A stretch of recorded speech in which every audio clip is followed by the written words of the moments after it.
Greetings and welcome to this week's edition of 401k Real Talk. This is Fred Barstein, contributing editor at wealthmanagement.com's RPA Omnichannel and CEO at Trout, TPSU, and 401k TV.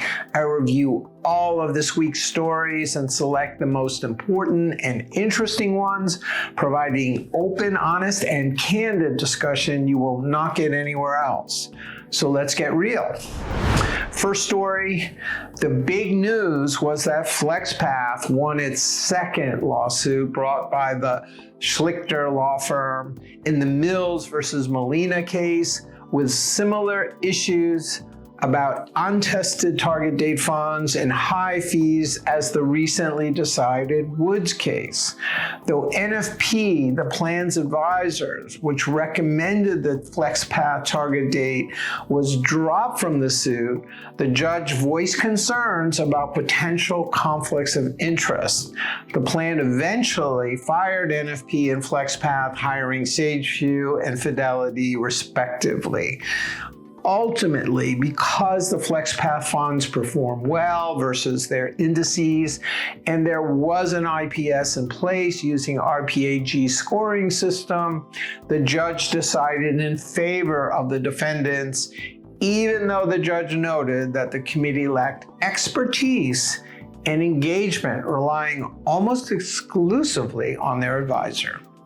The lawsuits likely caused NFP's parent, Madison Dearborn, to separate FlexPath and RPAG last May, perhaps knowing that they were planning to sell NFP, which they did eventually, to Aon. Coincidentally, Madison Dearborn bought the CIT division of Wilmington Trust from M&T Bank, now Great Gray, which powers the FlexPath CITs, signaling a major shift in strategy and a vote of confidence for the FlexPath and Great Gray businesses. Next story, looking to leverage the explosion of small 401k plans estimated to grow to 1 million in 2029, due in part to state mandates and tax credits, Empower launched a new digital service for plans up to 1 million with an on-demand proposal system.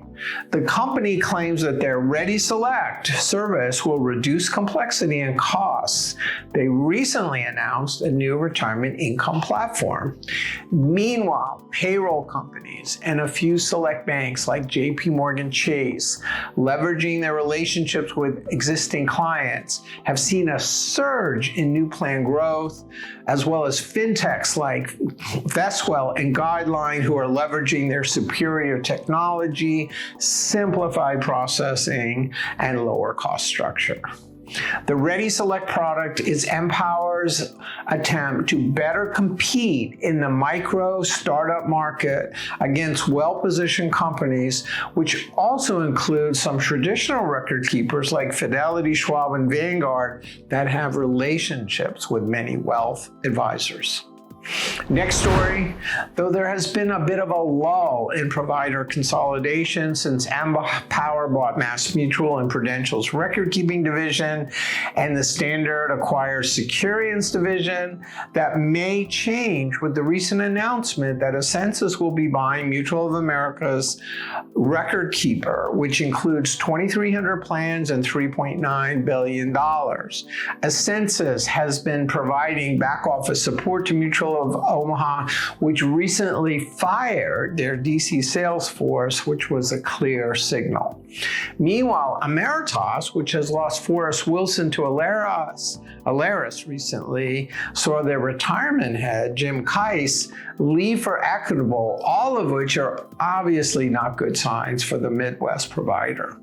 There are currently 43 national record keepers, soon to be 42, with only a handful at scale, and a few others uniquely positioned, leaving the rest to ponder whether to sell, to buy, or partner as the inevitable drumbeat of record keeper consolidation continues. Finally, the focus of the 401k industry has been on helping people save enough for retirement, but very little is discussed about how to prepare people emotionally to transition from a structured schedule with inherent social networks to what can be a daunting, amorphous life in retirement overnight. The wealth management industry has been moving away from starting with a financial plan to better understanding a client's needs and personal situation first, and then forming a financial plan which evolves over time.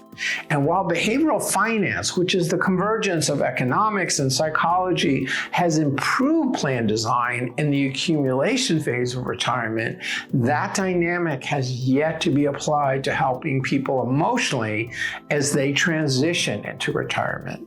Read my recent wealth management column, How People Fail at Retirement, about how advisors can better position themselves to help clients emotionally prepare for their new life and loss of their social network and even their identities. So those were the most important stories from the last week. I listed a few others that I thought were worth covering, including BlackRock's Fink warns of looming retirement crisis. Eric comments on the DOL's auto portability rule. Betterment opens up its platform to more than just DFA funds. Hub International shines a light on optimizing retirement plans.